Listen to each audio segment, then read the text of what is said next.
All right, welcome back for another week of happy, awesome Haskell hacking. I don't know. Hope your week's been pretty good and your long weekend great if you had one. If you had a short weekend, I'm sorry. I had a long one. It was pretty good.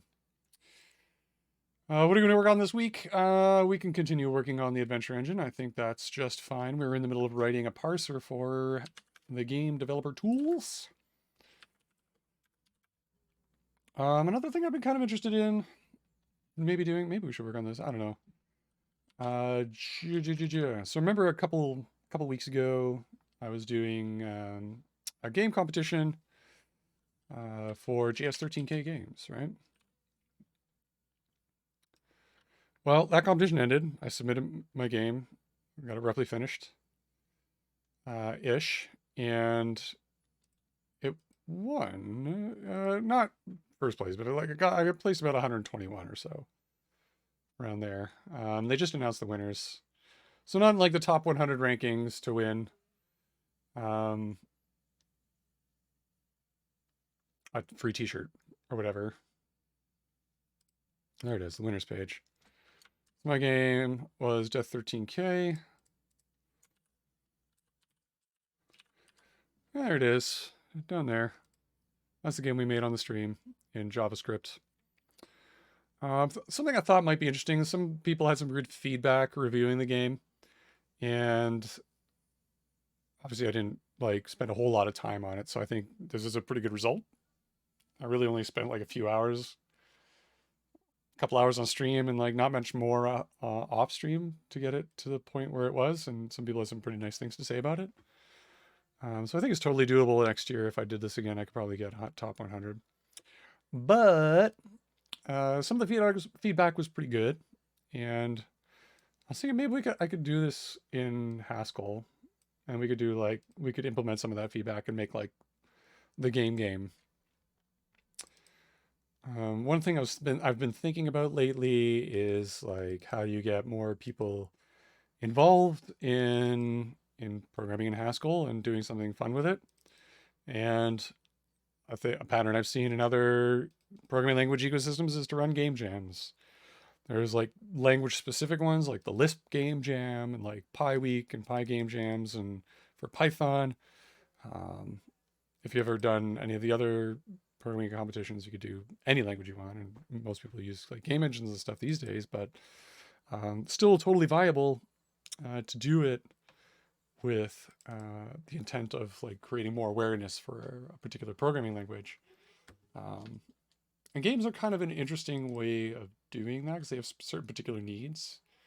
Obviously, you have to have a relatively good enough performance to have decent latency when handling input and updating the game state and rendering and all that sort of stuff, which is pretty important to games. If you do smaller games, it's not super critical for that to have like the best performance because computers are pretty good these days. And most hardware platforms are pretty decent. But they really, like, if you have a garbage collected language like Haskell has a garbage collector, people say like, oh, but the garbage collector causes all this latency. Well, not really in practice, I would say. If you're making a 2D game like this, it's not going to come up pretty much ever. Um, I've pushed JavaScript pretty hard in some benchmarks to see like if its garbage collector in a browser would really be get in the way of making like a real viable game, and I don't think so. I don't think it will, and especially with WASM and stuff coming up, like you can push even more performance out of that. So, um, unless you're making like a triple A quality game engine that has to handle a lot of different use cases on a lot of different target hardware platforms, having garbage collection is not a huge issue for you. So anyways, I'm rambling. Haskell I think would benefit a fair bit, a little bit maybe from having a game competition. Maybe I'm not sure. If you have any thoughts or ideas about this, if you would participate in such a competition, let me know. I'd be happy to host one. I think and do that because it could be a lot of fun. Right. Okay. So I don't know. I think I might want to try that. porting this game to Haskell and getting that going. But I also don't want to leave this project lingering on for too long over my head. The adventure game engine, that is. So I just dropped my mouse. Excuse me for a second. No. Oh, where'd it go? Can't control anything without it. There we go. All right. Gesticulating wildly. I'm done with this. Let's get to the programming. So let's open up Adventure Engine. Open up my editor.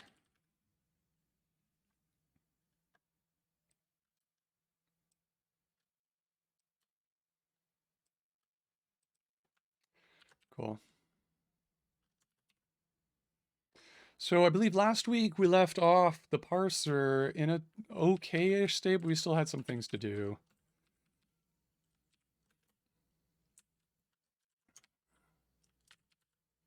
Right. The property list parser is still kind of meh. Doesn't handle the empty case.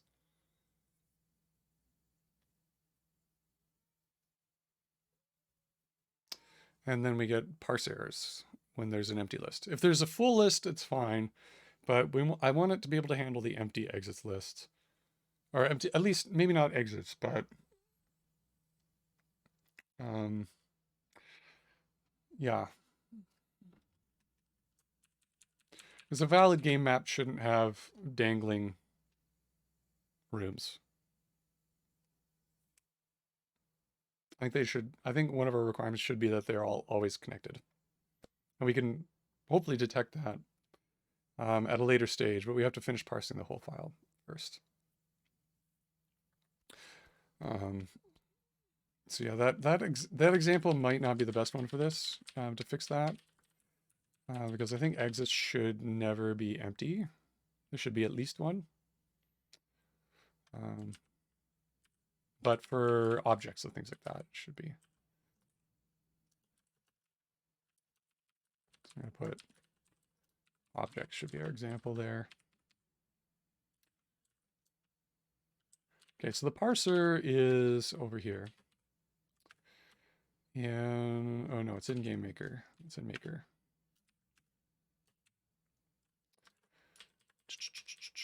Property parser.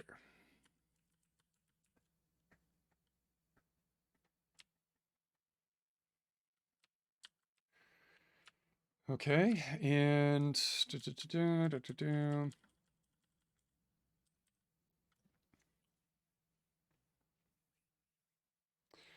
sep end by, I believe, is 0 or more.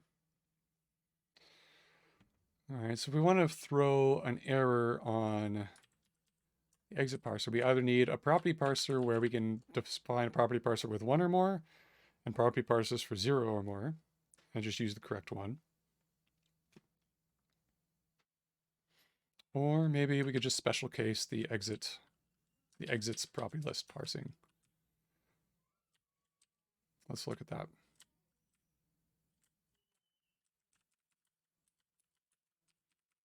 So like exit IDs here.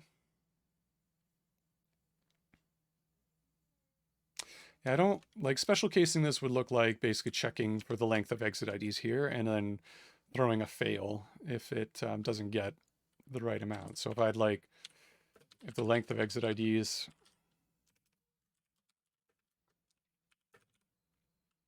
is null, then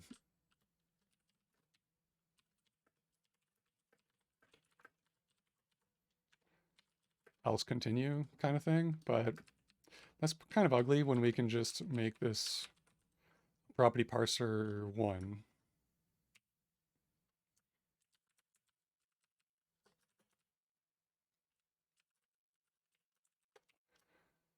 All right, I'm gonna leave property parser there, but I'll just add property parser 1.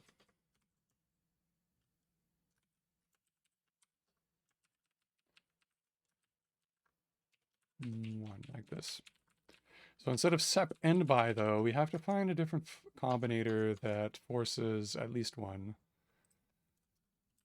So I can go to my mega parsec documentation and try to find that.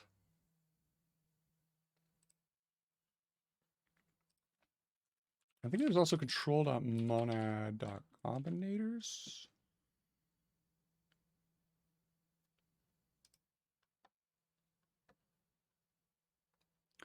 And this might be the where we get some of those special ones like step n by 1. There we go.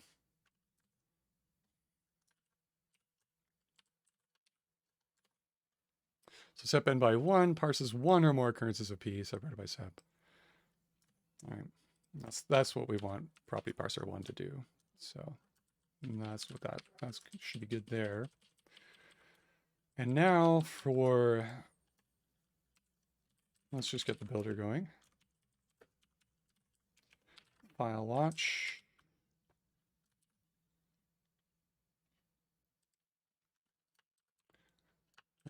Let's bring him there.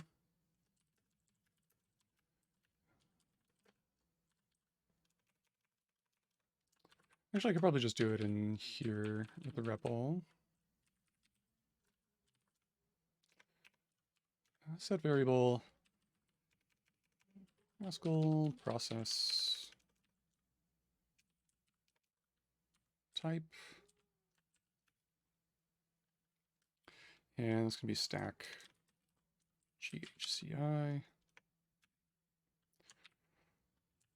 And I'm going to just load up my REPL here, this module. All good. Okay, and then we had a way to test. Run test maker parser.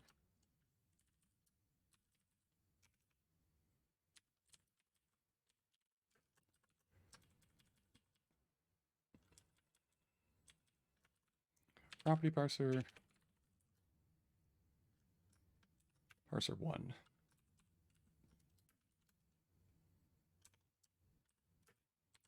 Put that in brackets actually. Property parser 1. That we need to tell it what we're parsing. So we're going to say exits. No, how do we do it in the code?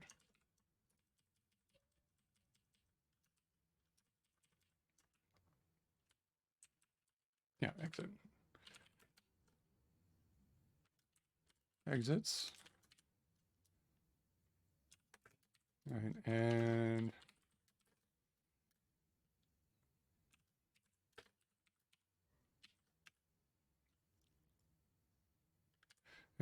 of course I forgot to enable some time, and I always forget that. X type applications, and probably overloaded strings. Almost always want to enable that when in a GHCI REPL. Should probably just have that in my GHCI config globally. I almost always want it. Okay, so that works fine, and it should fail if this is an empty list.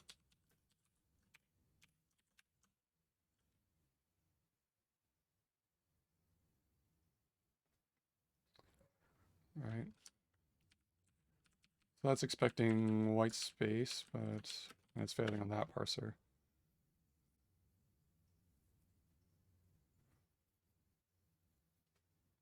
All right, we're expecting more input here.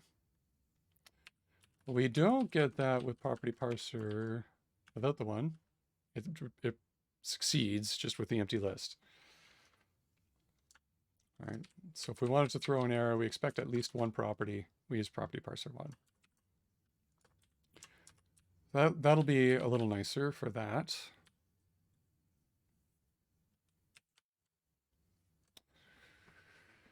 And then, let's see.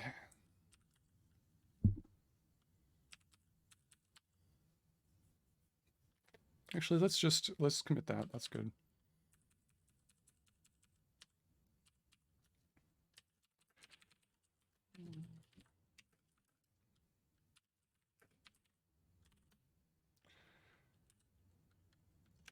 All right, some of our property lists. We expect at least one element. Parser. All right. Okay. So I like writing parsers this way a little bit better because I don't know if you've ever read the post by Lexi Lambda, but she really summed up something that I've kind of known internally, like throughout my career, just never really formulated it as such a good maxim as she managed. But the general idea is you want to parse your data, not validate it throughout your program, right? So you don't want to. This simple maxim summarizes like a pretty long blog post, and it's got a lot of really good information in it and ideas in it, and I like it. So check it out. It's good stuff. And in general, parsing out your data structure should produce the right structure and preserve the invariance. So you don't parse something that doesn't make sense and then validate, does this make sense later in my program, right? Your parser should fail earlier in the process and not act on invalid data or risk acting on invalid data. Because that's a big source of errors, all right? In security, like a lot of logical errors in security happen because of programs acting on invalid data and then doing the wrong thing. It's often unintentionally. It's just someone messing with the inputs to your program can figure out where your programs can be tricked into acting on these bad inputs and then do things it's not supposed to do. Fairly common. And if you don't act on data that isn't good, doesn't come through your parser, then you can generally protect against those kinds of those things. But in other benefits of it, other than security, are it just leads to code that is just a little bit more straightforward. You don't end up having to do a lot of validation checks peppered throughout your code. You can just focus on your domain logic and just assume that when you can safely assume that your data structures are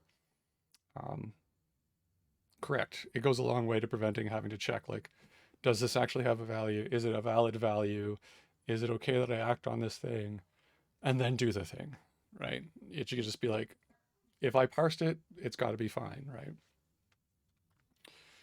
So, I mean, to get there, it's a little bit tricky, and even you can have bugs in your parser, of course. So you have to be, as in always, you have to be disciplined as a programmer. But it's really nice to do that when you're writing parsers. So, bit of a side rant, engineering rant. There you go. But let's get back to it, shall we?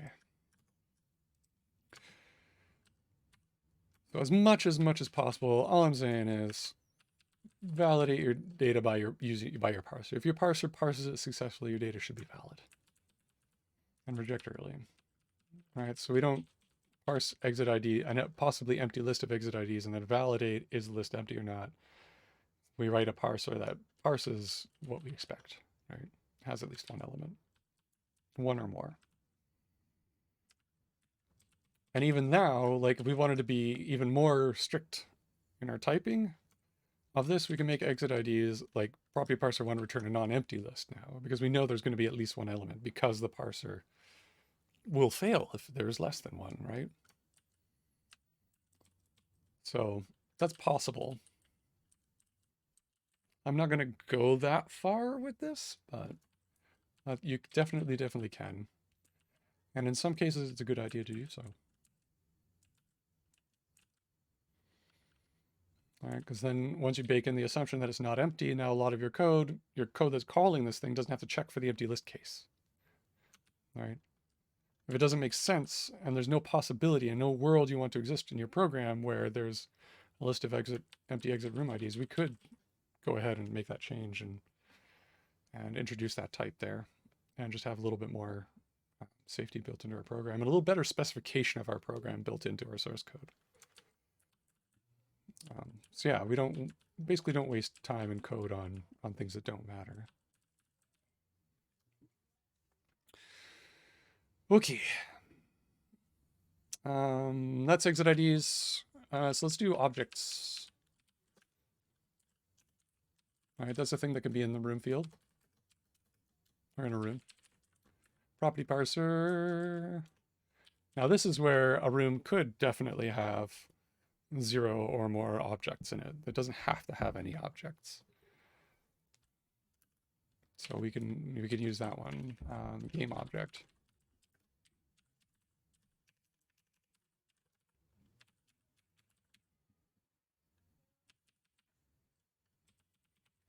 All right, and then we put it in room objects. That might not work because, oh, well, for one, I typed it as objects IDs. And that still might not work because it should not map types, right? We need to transform that into a map. All right, we have a list of entity ref things. So we have to do the same thing we did for exits.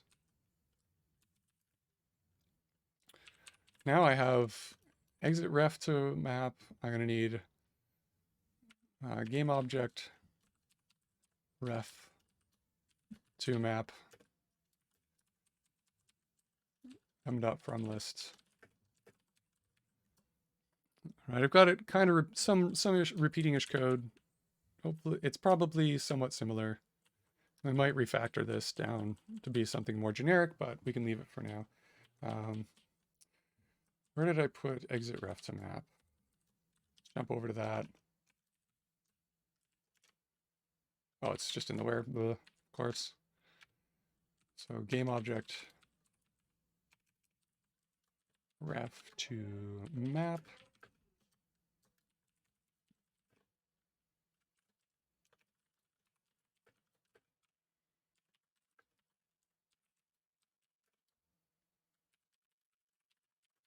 Right, I have a feeling we will be able to do this refactor, but I'm just going to write it out this way anyway, just to get it to compile again and be in a good state. Entity ref, entity ID, game object name to game object name, entity ID. That should compile.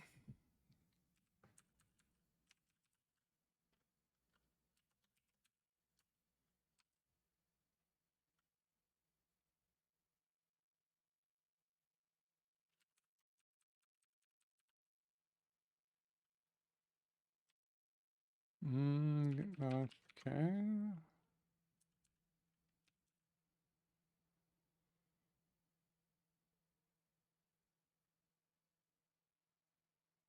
Oh, it's helpfully pointing out some duplication for me, but yeah, I'm gonna ignore that for now.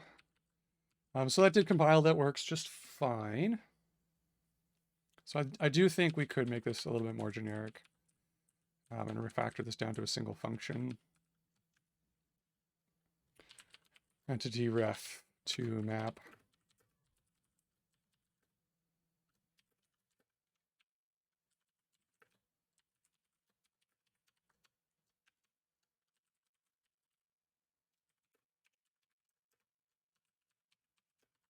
I'm just going to borrow that equation here. And instead of making it exit name, I'm just going to be like, make it a generic name. Or since we call it entity ID, let's be a little bit more consistent. Call it entity name. And we should be able to replace those.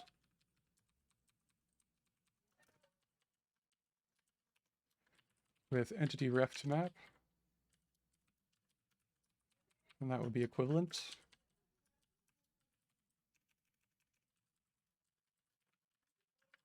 And it is. Cool.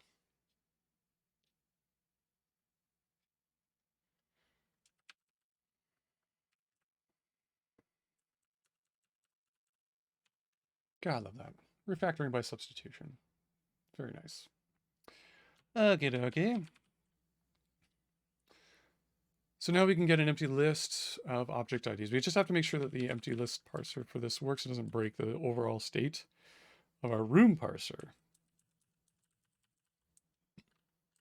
So let's go. That one's a little bit harder to test on the REPL. So I'm going to need to go to the data and look at our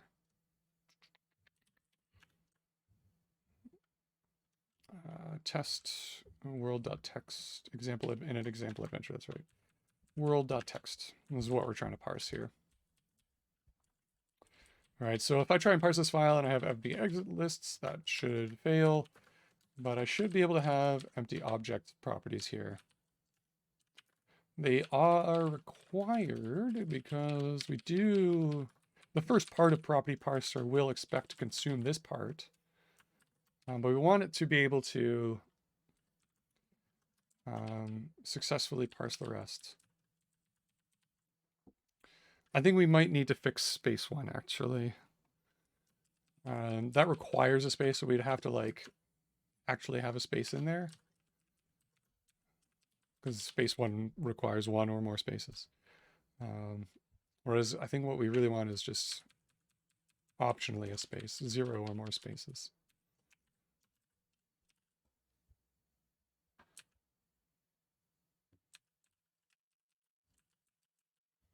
And then the entity ref, one or more entity ref parsers in the case, or just 0 or more entity ref parsers.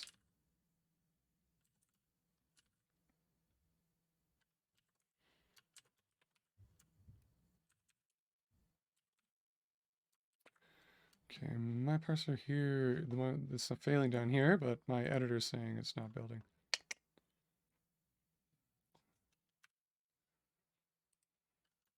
There we go. Maybe I just missed a beat because I was going too fast. Too fast, too furious. There we go. Okay. Okay. So then we're going to have to exec. I think we call it adventure maker. Maker.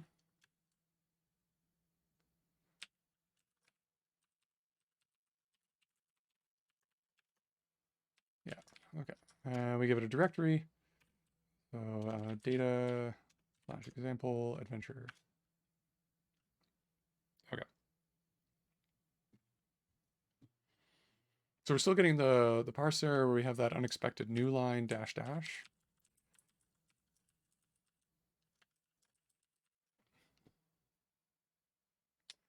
So this part's the unexpected part, this new line.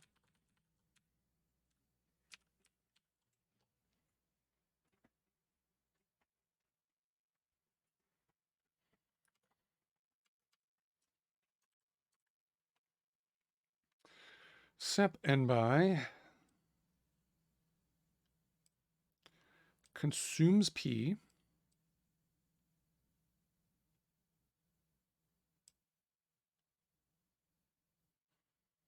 Then consumes the separator.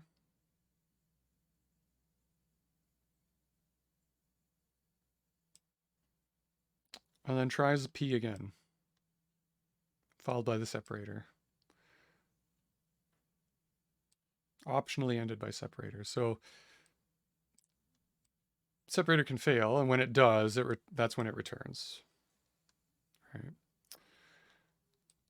So if we never consume that new line at the end of the property list, then that's left in the stream of characters, and our parser fails.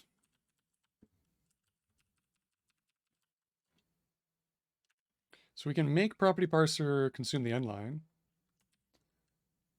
or the new line. We can bind these entity refs. And consume a new line. Like that.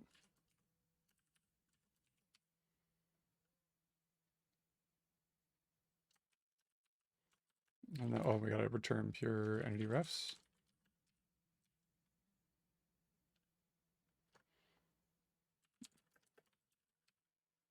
I don't know, it's just void.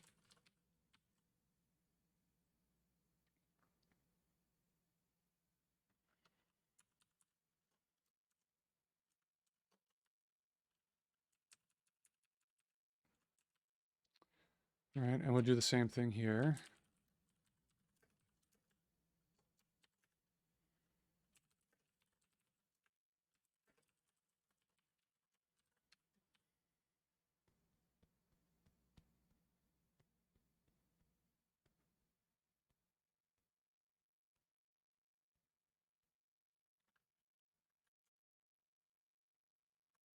Okay. And this means that we should be able to parse that now, I think. Cool. We're getting a different parser, but that part is fixed.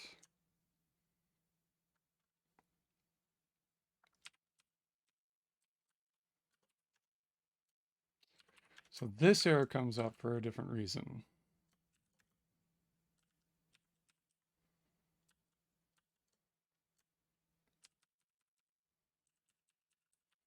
I think that we might be missing an object here.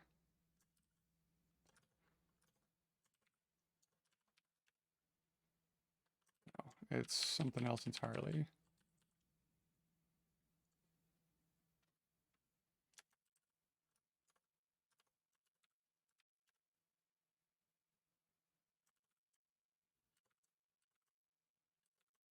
Hmm.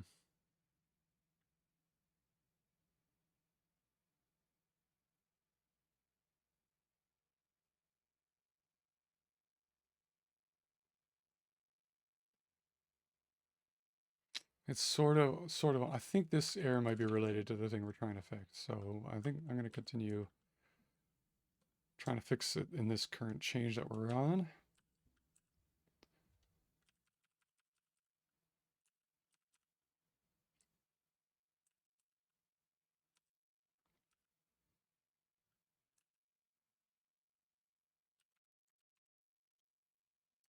I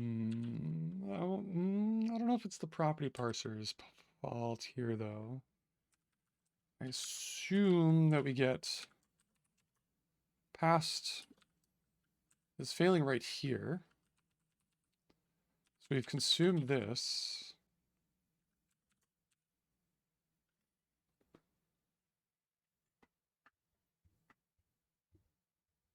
But we're hitting this character here on line 14. And we were thinking that we wanted to get either an open parentheses, a new line, or a white space. Megaparsec wanted to see that. The only place we get an open parenthesis is in the entity ref parser.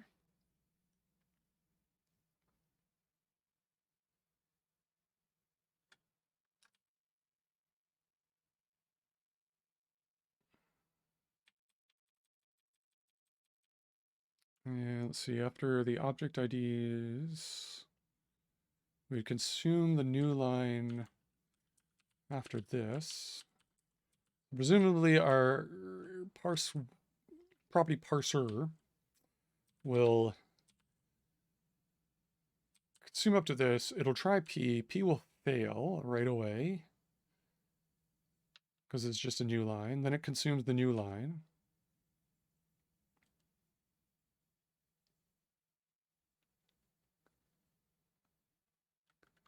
Okay, and then the section parser, section name was sep end by P. Sep. And so the room section parser, I was looking for a new line or end of file with the room parser.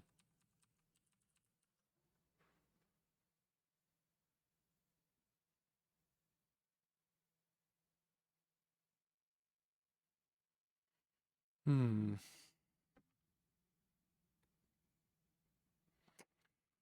So this means that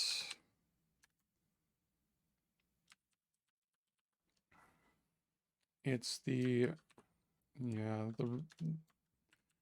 this parser here, I think, is the one that's doing it.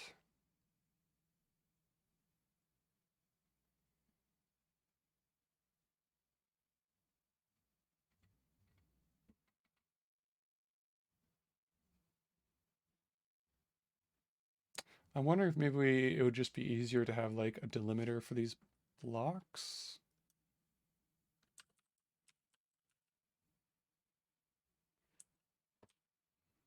Like maybe we should have like another new line after the property lists to make it concrete that we're done parsing this room.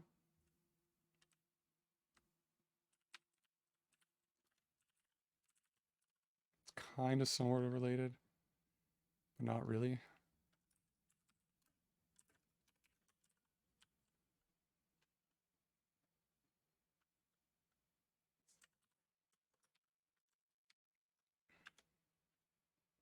Mm. No, no.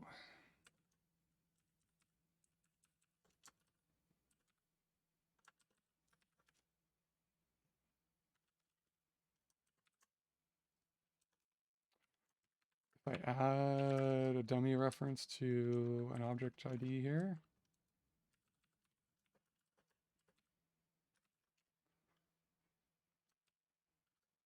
it parses fine. Oh, the empty case is still what's failing for this. Okay.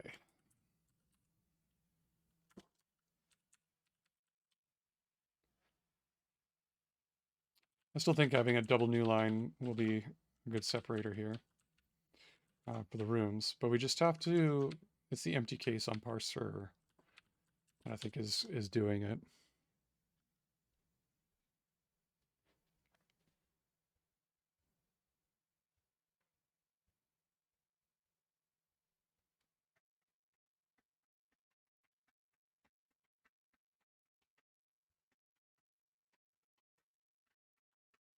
Actually, wait a second.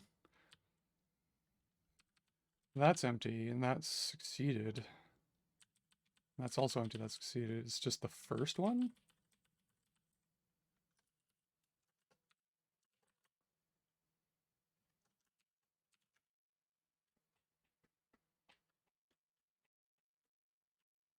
Or it succeeded, but it didn't parse properly.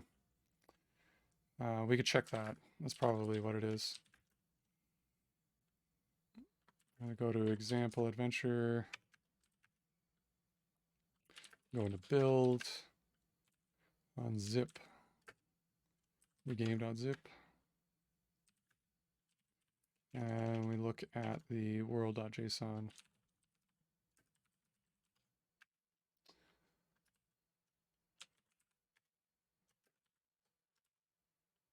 And that's what it looks like. Yeah, just parse the one room. Parse the one object ref, but that's it. Stopped there.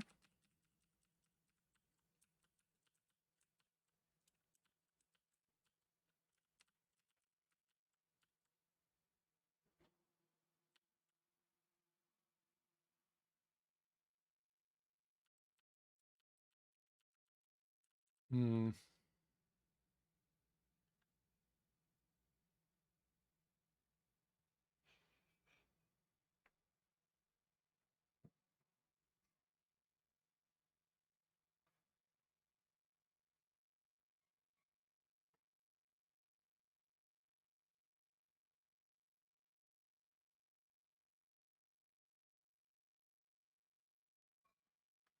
Okay, so in this case, it consumes the entity ref, consumes the new line, the next new line, and that says I'm done.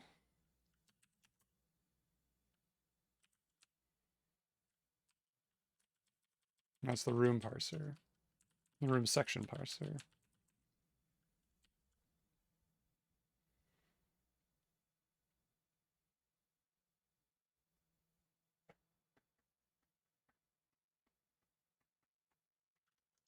It finishes parsing the whole room.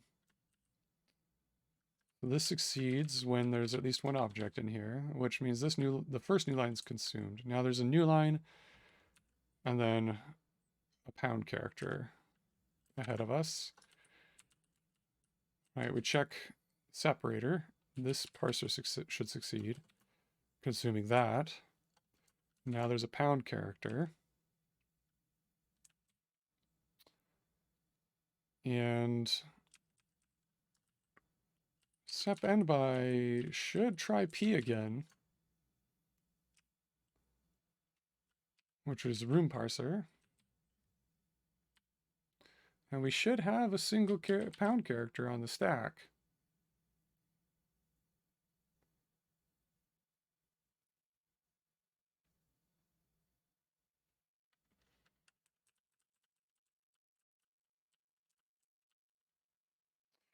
I guess maybe it terminates if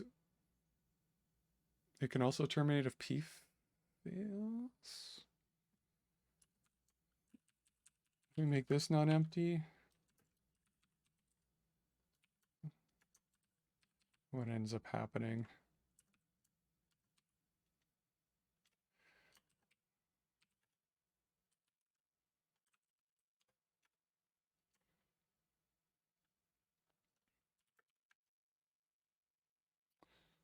No, gotta go back up. Yeah.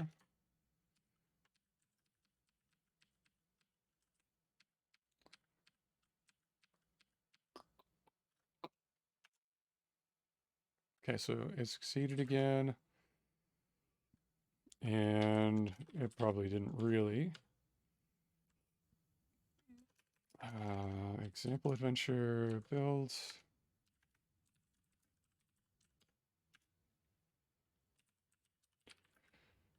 All right, let's check that JSON. Doesn't look like it got past the first one again. Yeah. Yeah.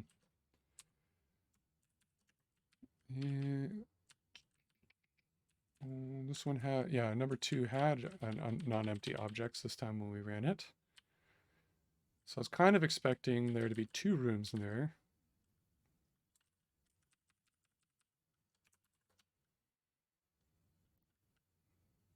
Okay, now that we had that explicit new line in there, this should fail if I try to parse this.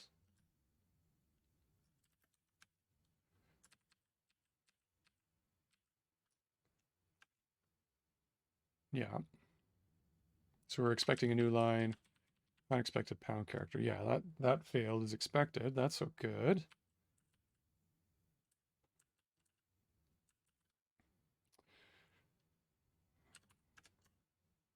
So that's what we want. So it does get to that state, that part there, but for some reason the room parser is not hitting again. It's succeeding though.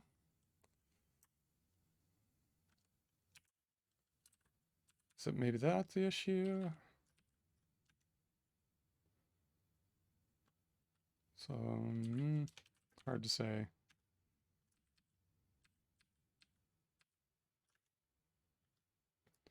Yeah, replace it, please.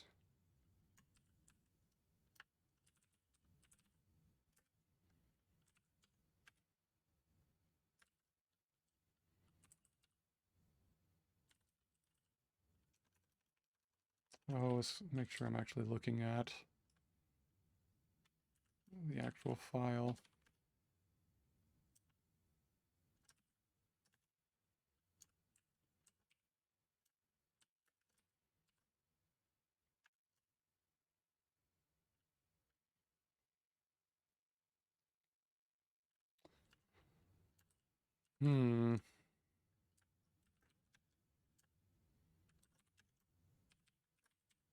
Just to be doubly sure.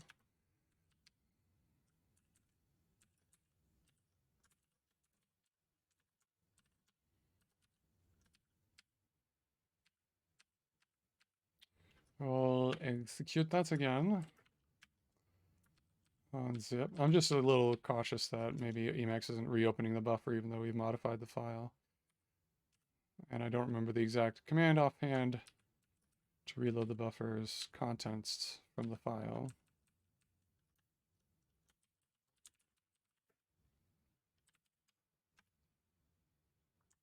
So this should, if it is reloading the file properly, this should be baz. Yeah, okay, it is. When the file changes, good. So, yeah, that does mean that we're not getting to the right place. The parse state's getting. Also, that's weird. What's causing P to fail? Our room parser to fail, but not raise an error.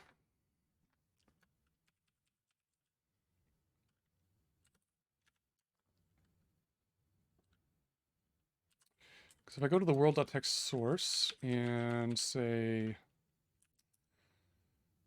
do something invalid like have no exits, an empty property list for exits, this would error. 100%.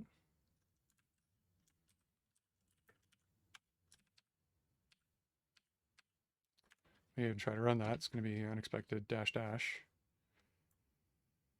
Error messaging is kind of rare, but that's what we expect, because exits has to be at least one.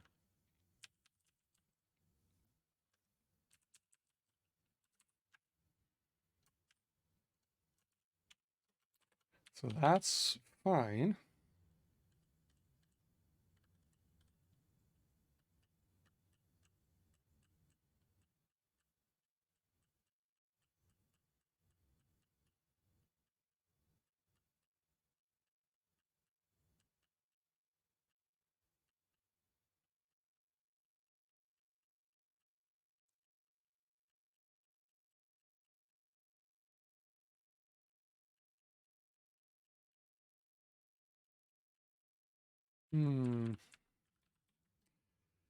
Gotta be getting objects. I typed that fine.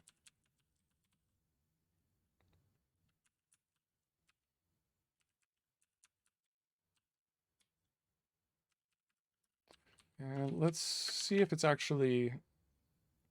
Let's make this one bad. So room number 2 here. So we know our room parser will fail on the first one if exits is empty. What I want to know is it parsing the second one and something weird's happening and it's not finishing it or something like that? I don't know. Okay. So that did an error, which means it's not even bothering with executing the room parser a second time in the room section parser. Okay. So it's not even trying P. So if it's not trying the room parser, then maybe the end parser for our section is the part that's failing.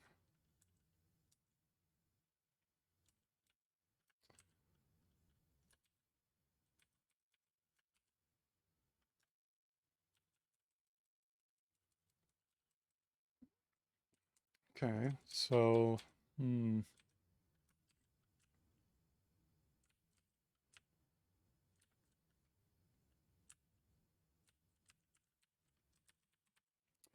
like maybe this parser here is what's failing.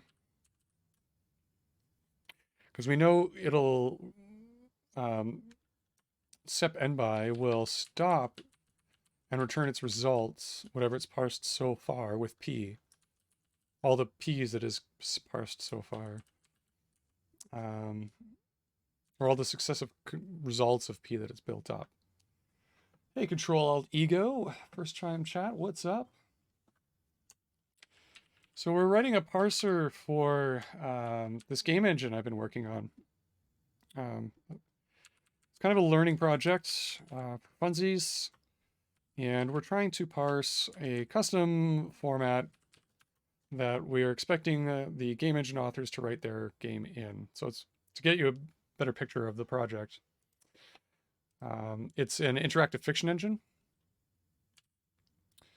And it looks like when you run a game in this engine, it looks like this.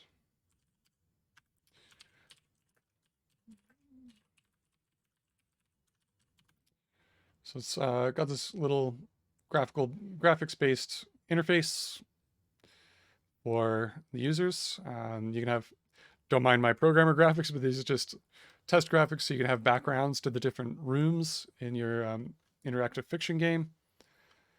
And you have the normal kind of escape room style gameplay, common of text of games from the text engines of like Infocom, roughly. So you can like pick up the shovel and walk through the front door, that kind of thing. Well, that's just like a different graphic for the showing that when you go to the main hall, it has a different background graphic. And so they have an inventory up on the top right and a score and all that sort of stuff. So most of the gameplay type stuff works. Not like super elegant or amazing, I don't know, leading edge, but it's playable. And now I'm working on the authoring tools. So as an author, this game engine reads JSON files that end up looking like this, which is not very fun to edit if you're making the game content for the game. It's not very convenient. I mean, I suppose if you have a really good JSON editor and key bindings for it, like it could be okay, but it's not great. Right, having to like manually type in your /n's and your new lines in there and remembering to do that. No bueno. So I'm building a command line tool that will parse world.txt file that'll have all your definitions for your rooms, the exits and items and all that stuff, and generate that JSON file for you so that it's just more convenient to edit something like this, where you're going to have, you know, the text as you write it is how it'll appear in the room description. You don't have to like, you know, put all the new lines in the strings and stuff like that. Hopefully that kind of clears it up a little bit. So, yeah, so we're learning a lot about using parsers in Haskell and trying to figure all that stuff out. Haskell has pretty good tooling for this sort of thing. People talk about it as like a good language for writing compilers in, and it's no lie, it is. What libraries we're using for parsing the file? We're using megaparsec on this project. It's not a library I've used myself very often, but the concepts it uses are pretty common to a lot of different parsing libraries in the Haskell ecosystem. And I chose it for this project because I think it has pretty good error reporting. Although the default error messages you get out of it are typically meant for programmers. But I think it has hooks into it so you can provide your own custom errors, which we'll have to do at some point. Because content authors aren't going to want to see expected -- on line 20. Saw a new line instead. They're going to be like, what? Huh? So we'll have to provide those hooks into the library to provide better error messages, but we're just trying to get it to work right now. And the thing I'm trying to make work is this object property list.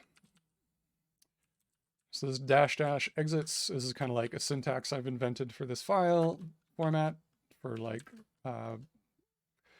entity references or property lists or entity lists. And the exits one have to be non-empty. The number here represents like the entity ID in the database. And so as the author, you'll have to enter the right ones and make sure you use them consistently. But it's just to disambiguate in case you want to have an exit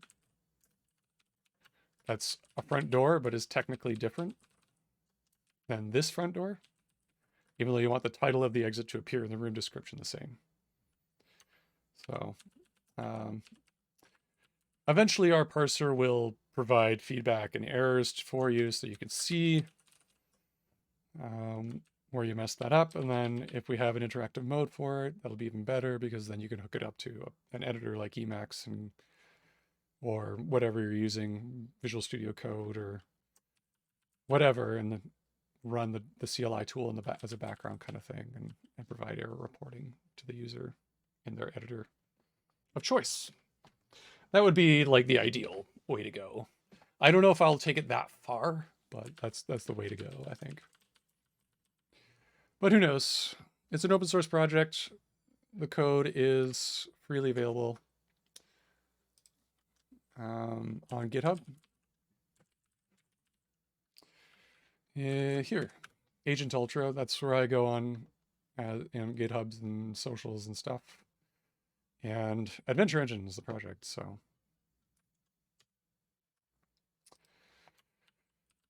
Let's see. Awesome. Yeah, have fun, hack around. Let me know what you think. Yeah. Let's see. So the case right now is the room parser, as I was saying, is not even being attempted. So if I empty it, this would be an error because exit has to be at least one reference in the list, and that should fail. But if I run this, it succeeds fine because it's not even parsing the second one. And I think that might be because the section parser here. So like we have the open square bracket, the section name, rooms, close square bracket, new line, and then sep end by p and sep. All right, so p comes from here, it's a parameter you pass in. Sep is the separator. So you're just handing those off, right? So the section parser will then try to parse as many p's as it can separated by sep. And the first time sep fails, it'll return the collected results. All right, so if we, in our file here, all right, there's the open square bracket, rooms, close square bracket, all right? So then the section name in there that we need to parse is rooms, that's given in as a parameter. And then room parser. So it's running this once, the room parser once, and ending about here on the beginning of line 14. Consuming all of that input.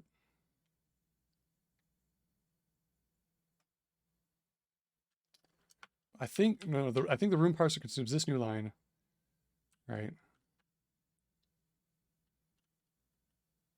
Oh, that's maybe okay. So the property list parser here consumes this new line here on line 12. All right, then we have one new line left. The room parser picks that up and leaves it here. And then P fails because there is no new line.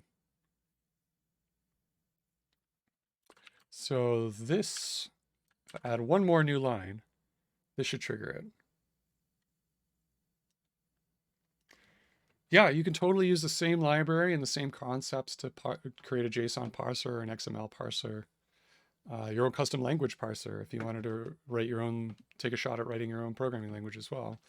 Or a domain-specific language, some kind of configuration file, all kinds of things. It's a very, very flexible way of writing parsers.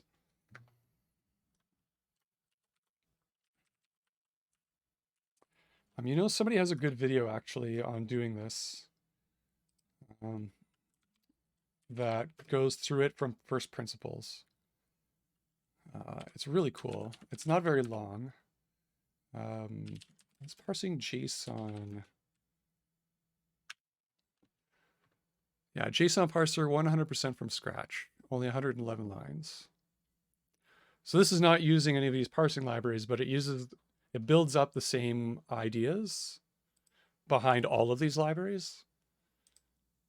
So if you watch this video and you can understand it and you get it, you'll be able to use megaparsec or any of the other, almost all of the other parsing libraries in the Haskell space and understand what they're doing and how they work. So I'll paste that in chat for you. But yeah, this video is really good. Yeah, I like his videos and stuff. He's not too keen on Haskell these days, though, from what I understand. I'm watching some of his recent stuff. Yeah, he's on Switch too. He does a lot of these kinds of programming videos. They're really good. I like, they're pretty good. I like him. I like his stuff. But he doesn't do really Haskell anymore, so I watch it sometimes just to see what he's up to. Yeah, he's doing like C, and he was doing Jai for a bit.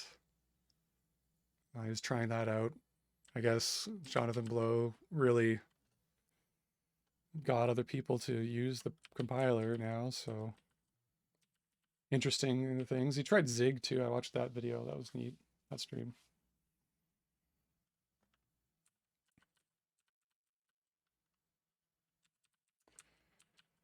Let's see. Yeah, so I think adding that second new line in there will probably make this go. And it'll hit the error case that I'm expecting it to hit. Yeah, this one. Okay, so it's actually trying this P again, which is good. So we need the double new lines, or we need to remove one new line. I think we can remove line 53 here. That'll be fine. Well, thanks for the follow. That's awesome. Much appreciated.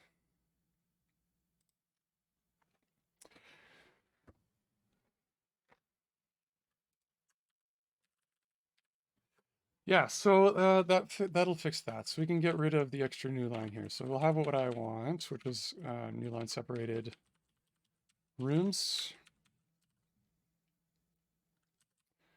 I can go ahead and add back our exit name here. And now this should parse all the way through, except for line 28. So notice how like the error messages here are very like, they're good, they're well formatted, they look nice, right? But they're definitely like the bare bones. And this is, if you're writing like a compiler or something, this might make sense for a programmer to read and go, oh yeah. So I think that's a to-do task. I should probably add to the to-do file to fix later, which will probably be in another stream. I don't know if we'll have time for that tonight, but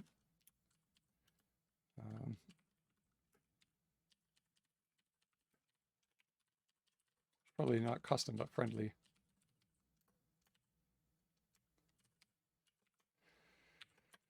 Okay, so let's flip back to parser there.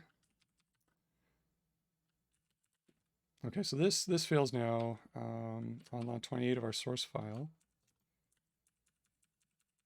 down here. And that, I think that's probably because of the empty list case. Oh no.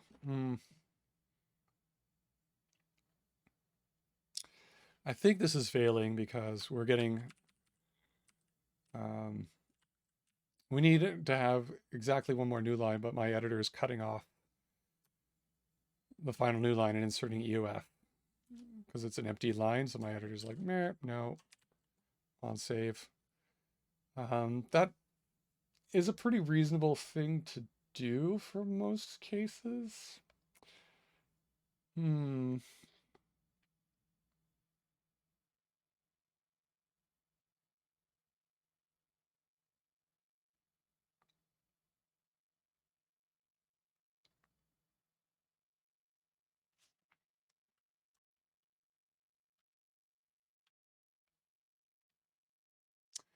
Yeah. Let's see. Let's go into parser. So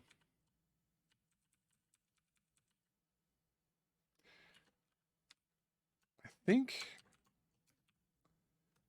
my theory at this point now is if I do have like some ref in here, if I run the parser here, this would be fine.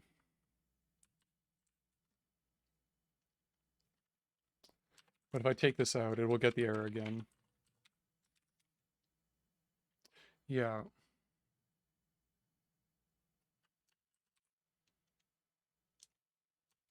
Okay, so this is tripping up.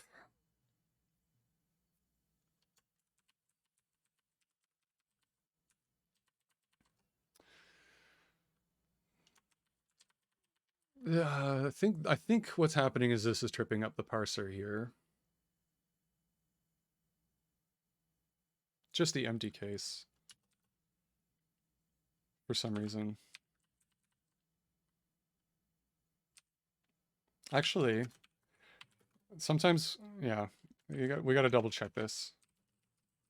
If I put a ref in here, it still succeeds, but it might not be correct. So I'm gonna just parse it. I'm gonna unpack the generated game.zip file that it creates. And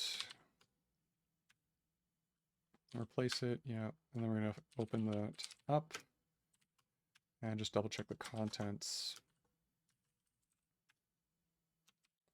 Is it actually parsing the last room? Yeah, another dimension. Okay, room objects. Okay, so it is succeeding all the way through. It is the empty case. Okay, I just wanted to be sure of that. Okay. So this is tripping up the parser. Oh, yeah, fine, whatever. I'll jump back here. It is tripping up the parser here.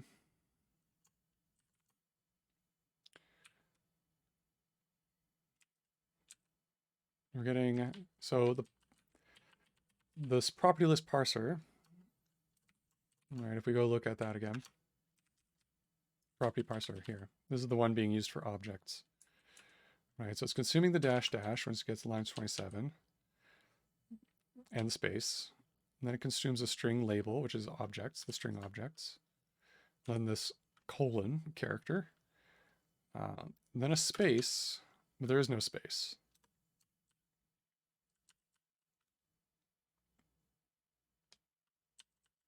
Right?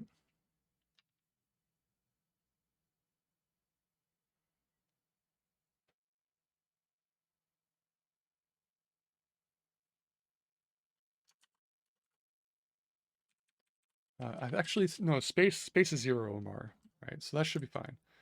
Actually, never mind. Yeah, space is fine. That consumes, there's no space to consume, so that one just fails silently and doesn't return anything. It's fine. And then we go to entity refs, right? So this is a sep end by. It tries the entity ref parser. That fails immediately. So it doesn't bother consuming anything else. It doesn't even have to try the sep parser. Right, so it returns the empty list and then consumes a new line and then moves to line 28, which is just an EOF character. All right. So then it's done parsing the room. And the room section parser, its sep parser tries to consume 0 more new lines, and it should try EOF next.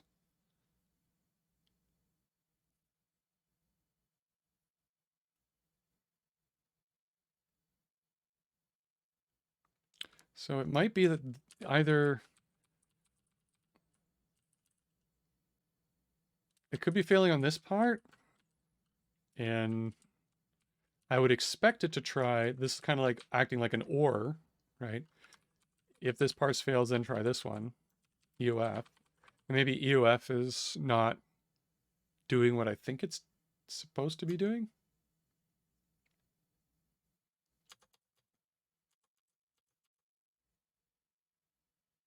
Because it's getting empty line and expecting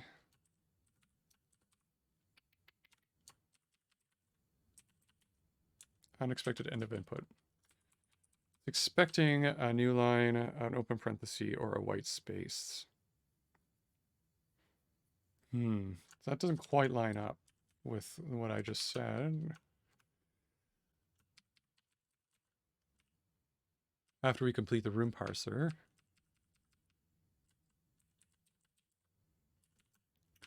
object IDs, menu septil, then new line, consumes that new line, and then returns the room. And then we try new line or EOF. So it should be new line makes sense. Open parenthesis could make sense if it was still trying an entity ref.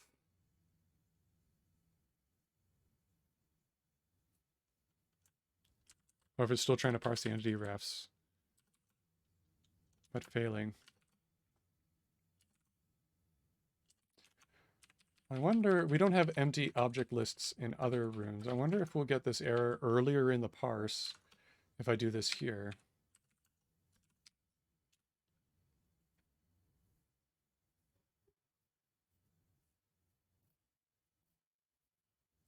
Yeah, we do.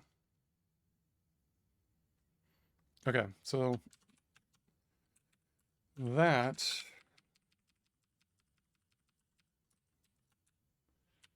is the problem.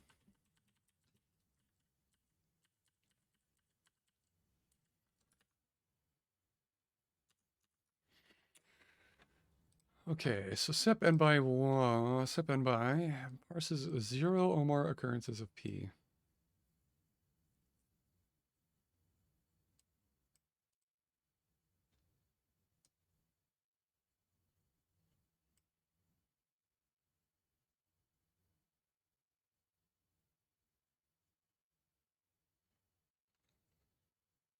And the problem with this is, like, if we get 0, that should be fine.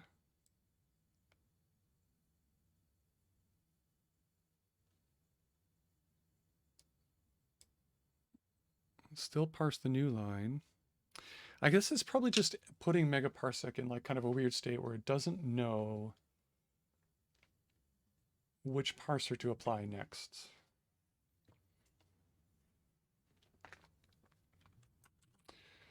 Now the error case is we weren't expecting a hash character. We're still kind of expecting this, one of these.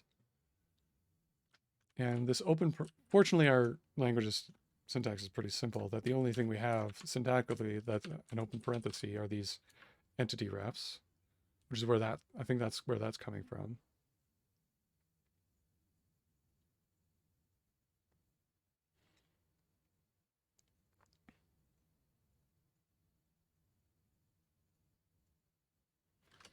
Space comes from megaparsec, I believe.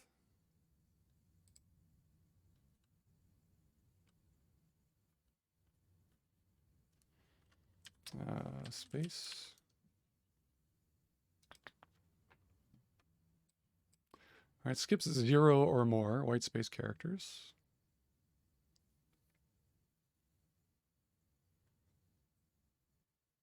Ooh, maybe that's our bug right there. H space is separate from space. So maybe space is consuming. That's why it's confused, maybe. Maybe its space is looking like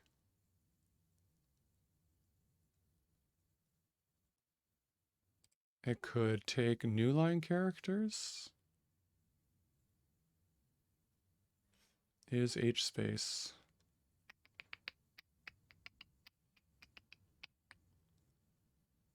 is space x, and x is not equal to /n, and x is not equal carriage return. Yeah. Yes, this might be the issue. Space in most other this the thing that kind of, if you're using multiple parsing libraries in Haskell in different projects for reasons, you really need to sometimes look at the definitions. Some libraries will define space as just literally like the white space character, and this one's considering white space characters, carriage line, carriage returns, new lines, that sort of thing, which is not what I wanted in this case. I mean, literally just the white horizontal space characters. So let's try this with H space. That's probably what we actually want in the entity property parser. H space.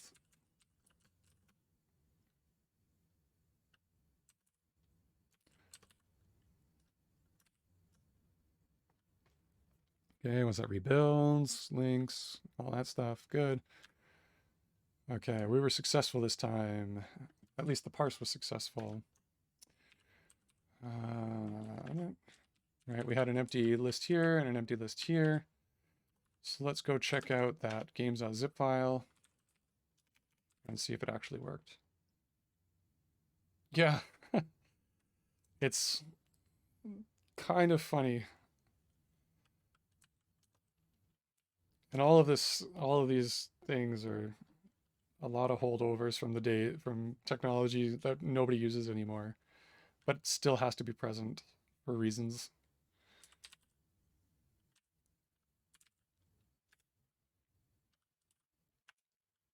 Like carriage return. That's from the days when teleprompts were literally like almost like typewriters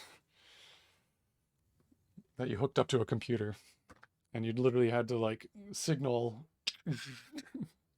a printing head to like move to the other side of the terminal. Ridiculous. We have to emulate that to this day.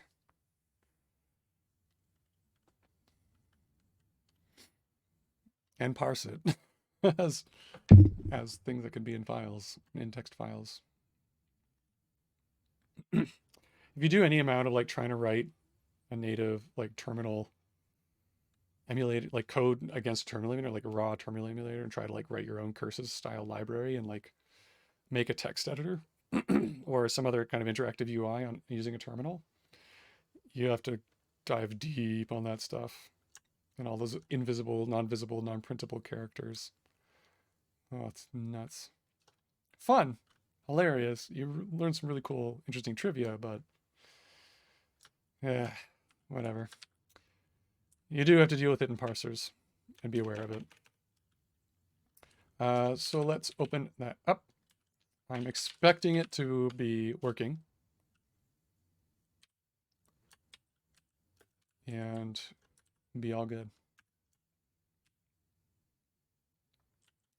So we have room exits, room objects, null. That's what we wanted. And then we have the next room, another dimension.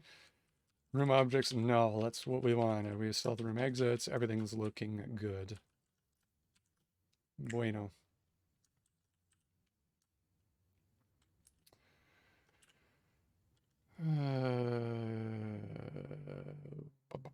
Do I want to save world.json? No.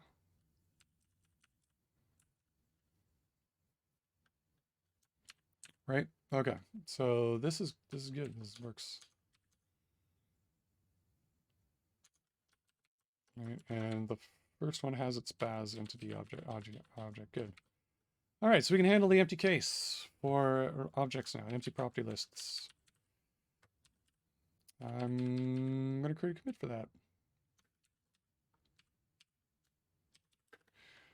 So add objects property list to make your parser.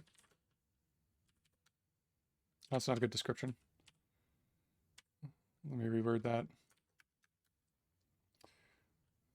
So author can now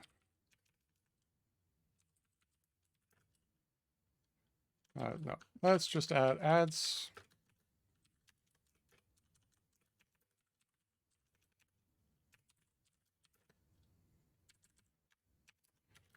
Property list. Add to the world definition file. Syntax. The list of entity refs can be empty. And there you go. All right. What else do we need to fill out a room? So the room definition is in the game engine.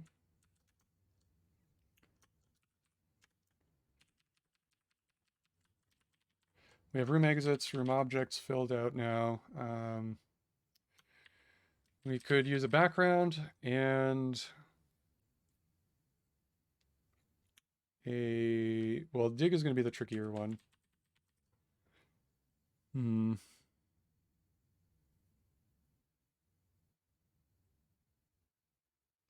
So add the background definition because that'll be the easier.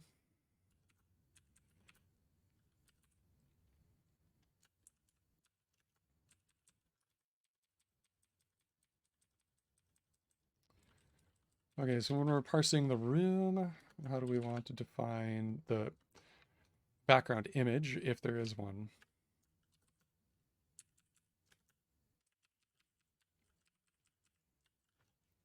That means we either need to have the concept of an optional property.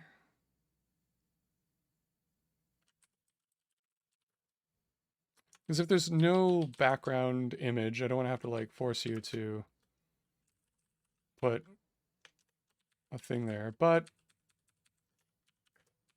it makes it consistent. It's easy to parse because we already have the parser for it defined, roughly. Yeah.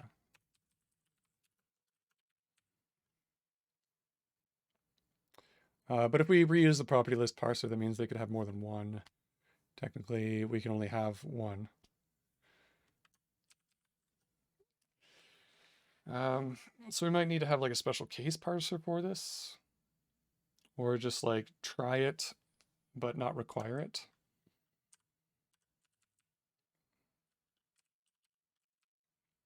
All right, so we can make it so like this middle one could have a background image. Like view.png. And that looks okay. The other ones don't, so they should be like return nothing. We didn't get one. So how do we make this work?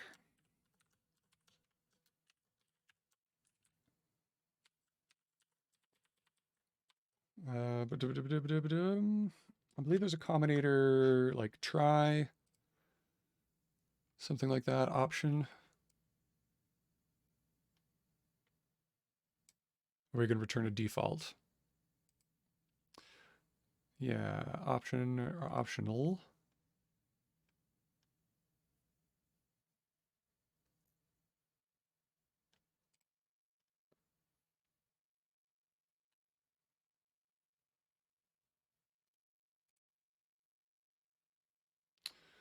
And so option might be our right, what might be what we want. We can provide our default value, X, which would be nothing. Otherwise, we try P and try to get our input there.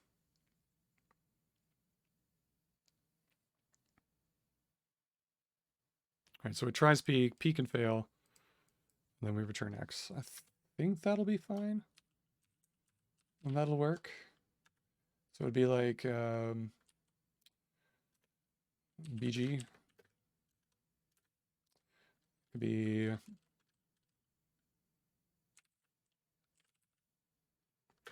option image parser.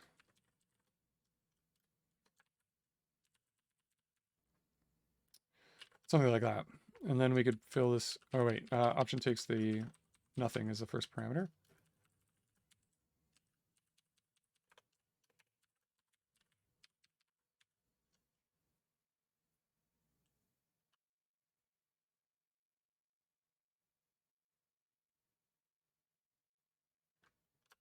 Yeah, and then background image parser has to get a string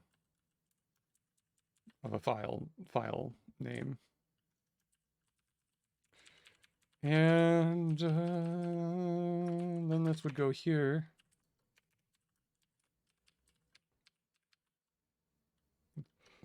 And then assuming we can write background image parser, that should work.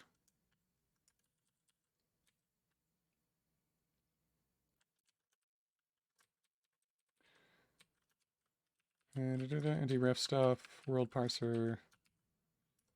I'll put it up here because it's related to rooms. Background image parser. That's going to be a parser for, I guess, a file path.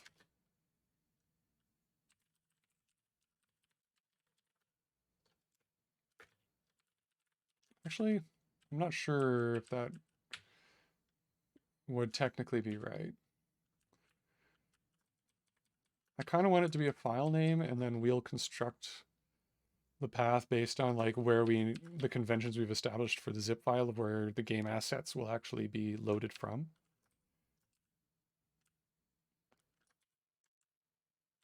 So I don't think we should have like a full file path parser, but it should be like a file name parser, and we should only admit like the file formats that we support, right? And make it a parser if the user tries to specify something weird in there.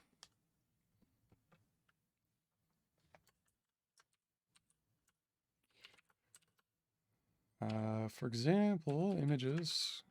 I think we only really, right now at least, we might be able to support other formats, but BMP is the only one. So it should be like whatever allowable file name string.bmp.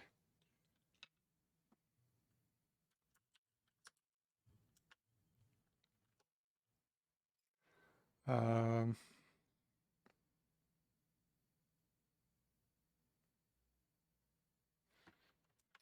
yeah, you wouldn't even have to do the file extension. Maybe we could even just make it like just the file, just the name, foo image, whatever. Could, or we can like make it so you put the BMP on there. I don't know why that would be better, but it maybe copy and pasting reasons would be kind of, and then it looks like what it is, an image file. But I don't want the rest of the path stuff on there. That's going to be tricky to write like an actual one that produces a correct file name. I don't know if there's anything in. It might be something in system, one of the system packages, where the file path stuff is.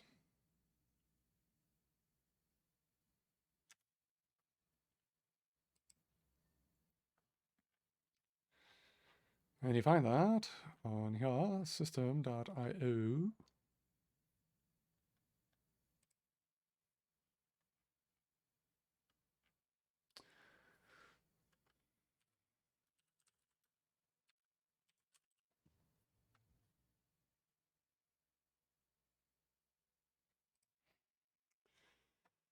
System.filePath is just a string.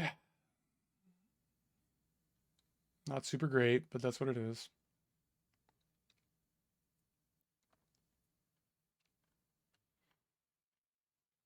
Oh wait, I have a library for that actually that I've been using, so we could probably maybe use some of those functions in our parser to help with that. File path. It might help with validating file names. That's all I'm looking for. A function that can like tell me if this is a valid file name. Take file name, split file name. I guess these are all technically string.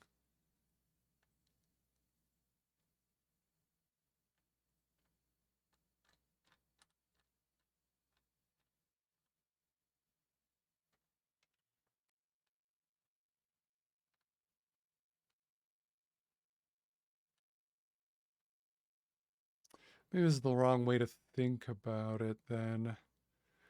Maybe we should just use like take file name.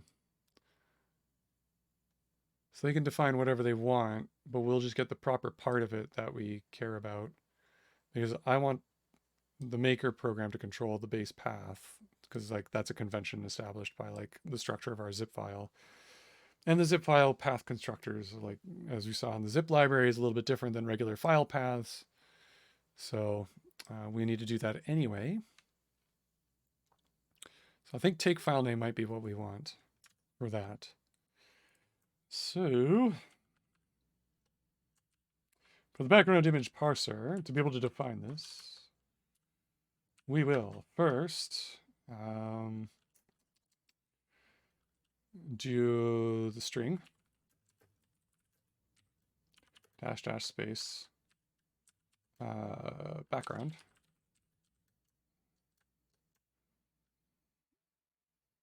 And then space. And then we will take in the string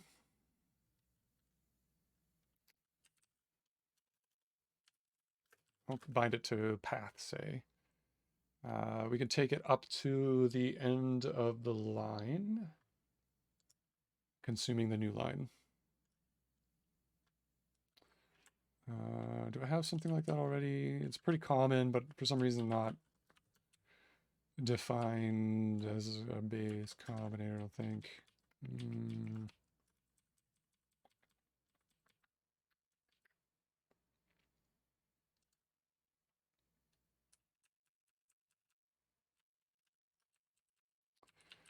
Yeah, non-empty line parser, so we'll just do that.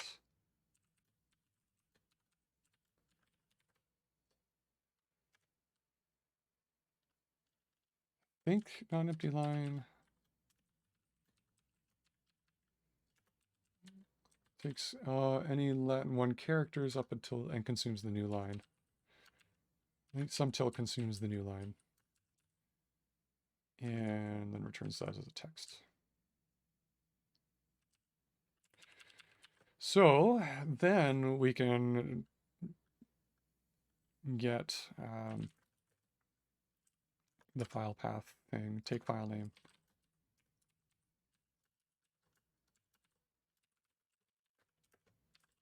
From path. And that's just not in scope because I have to bring it in scope. And import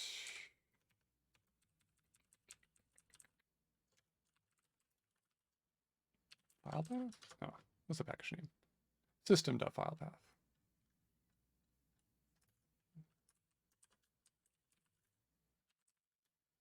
That's the one.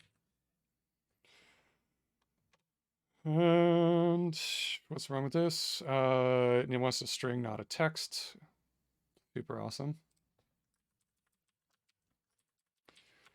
Kind of one of my one of the grievances I tripped on first when I was like first starting with Haskell is this all the different libraries, because of the types, like it kind of really makes it obvious when you're using different things. And so you can't mix text with string without converting it first and byte string. Whereas a lot of languages I'm used to like are very much more permissive with strings. So it's a good thing, but it's a stumbling block. It's kind of annoying. And yeah, it's no biggie, but yeah, I don't know. I think pack might be the function I'm looking for, or is it unpack? Unpack.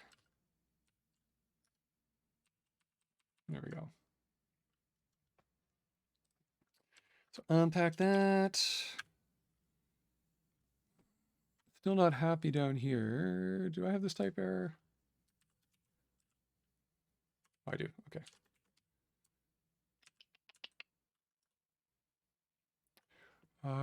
Couldn't match type string with maybe text. Oh, okay. I wasn't sure if it wanted me to return a maybe from the parser. So let's do that. Simple fix, just add the just constructor on it.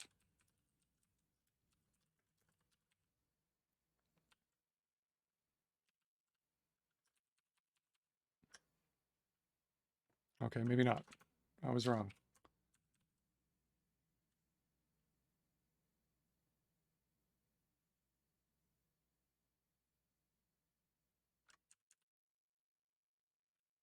It expected type path. Oh, maybe I was wrong about maybe. Maybe that's... I kind of assumed it would just not need to return maybe on that.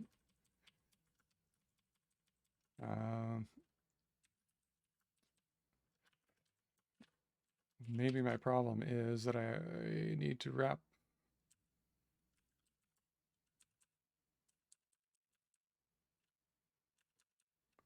No, no, not quite.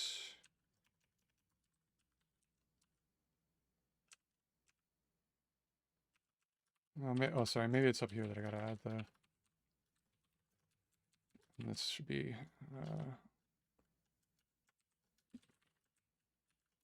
and this should be... We should have Justin here.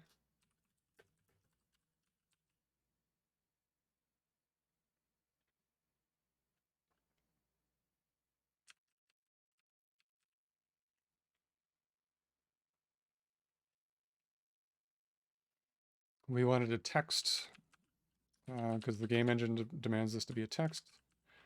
So we'll just have to like use take from t.pack again. I'll make this text. Okay, cool. Compiles. Let's check if it parses. So we can world.text. So we added this optional background parameter. The other rooms don't have it, so they should still parse fine. Return nothing in those cases. And this one should parse fine as well, returning foo image whatever.bmp. Even if we add like path stuff to it.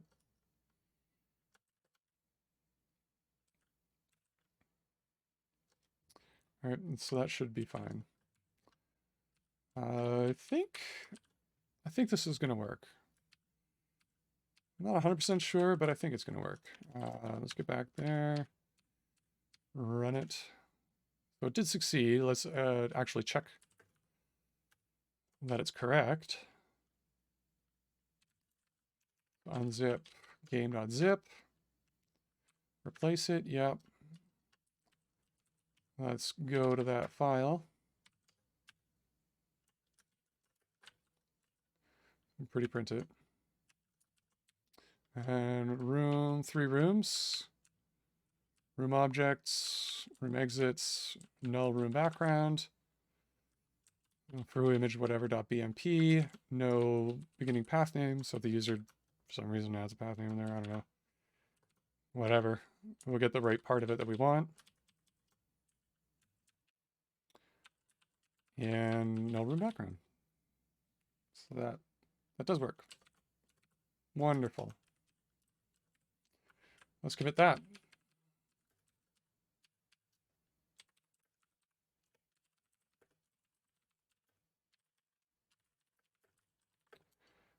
To make her text. Parser. I think that's what I've been calling it. Added. Optional.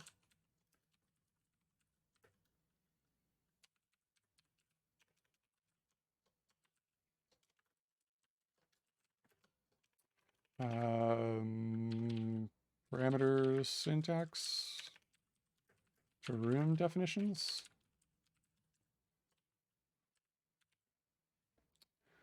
What was the other thing? Oh, we wanted to make sure that they only passed in BMP files. So that's technically a work in progress thing. Yeah. So we're almost out of time on the stream, so I'm just going to try and add that quickly. We'll add like a little validate file name function here.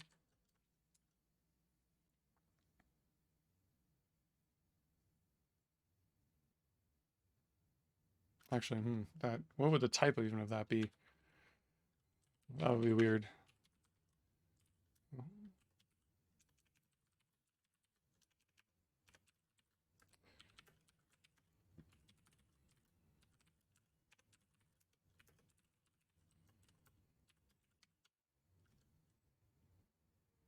Yeah, it wants to be a file path to string, string to string, but my validation function here, I'm thinking I want it to actually like fail the parser. So that's not going to jive well with this function composition. So I think we need to do it in a step before we try to return. Where we even just take it as the text that we get from path and return.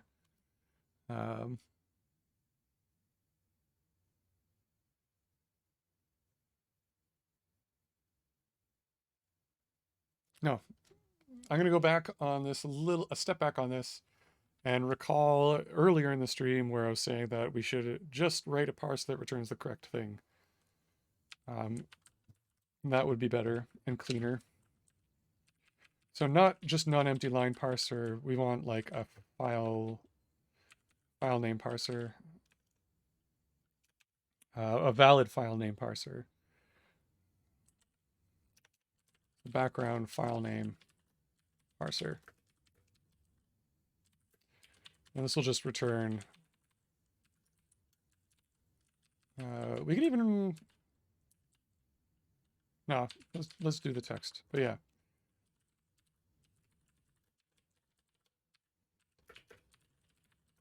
Leave it undefined now. So then we can rewrite this to be background file name parser. Be much cleaner. And get rid of this.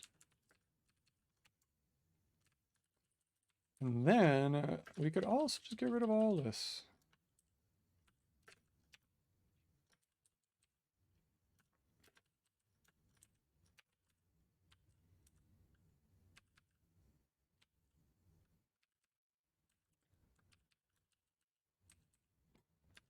We still have to wrap it in maybe. I don't want the file name parser to have to return maybe, so I'll still bind that.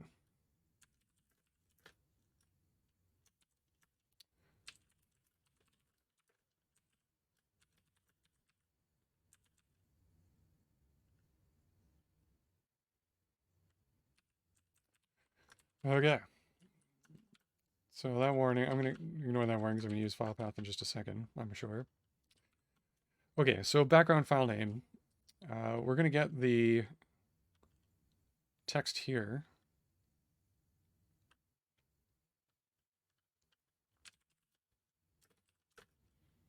Non-empty line parser. And we have text checking functions or suffixes.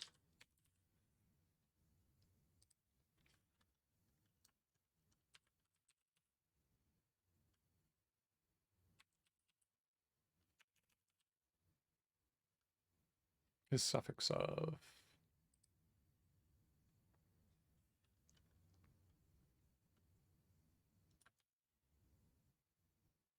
First is the suffix of the second. So we could just do, we only care about the one right now. So the simplest, easiest thing would just be like if t is suffix of or .bmp t dot is suffix of a path. Then we can return our path, else fail, something else.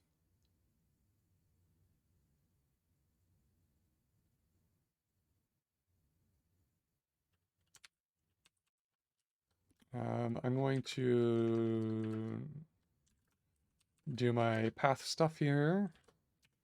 And we're going to take the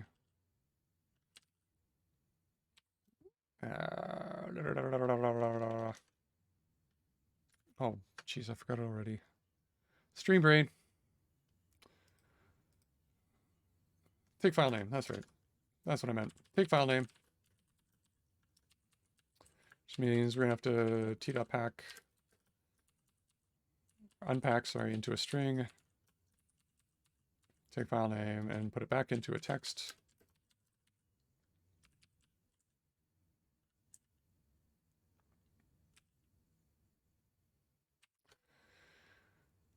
Okay, and otherwise, we can fail with like just a generic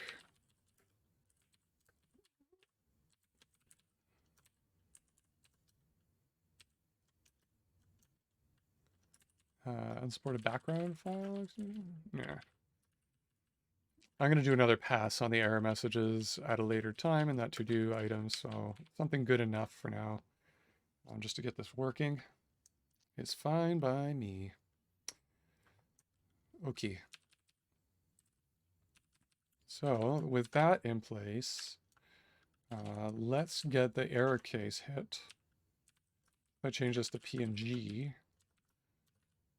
all right, this should fail now.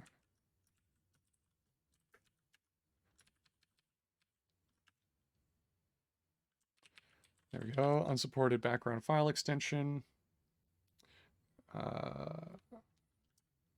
It's reporting one line off, which is kind of fun, but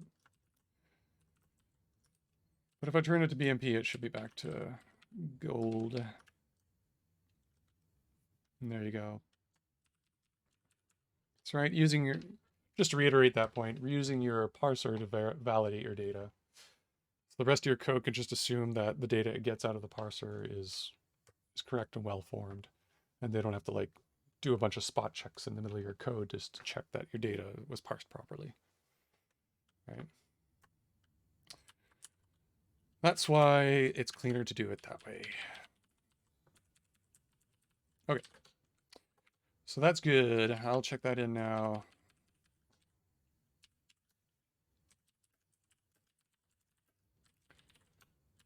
And I'm going to rebase this together and squash it with the last commit. That really should have been part of it.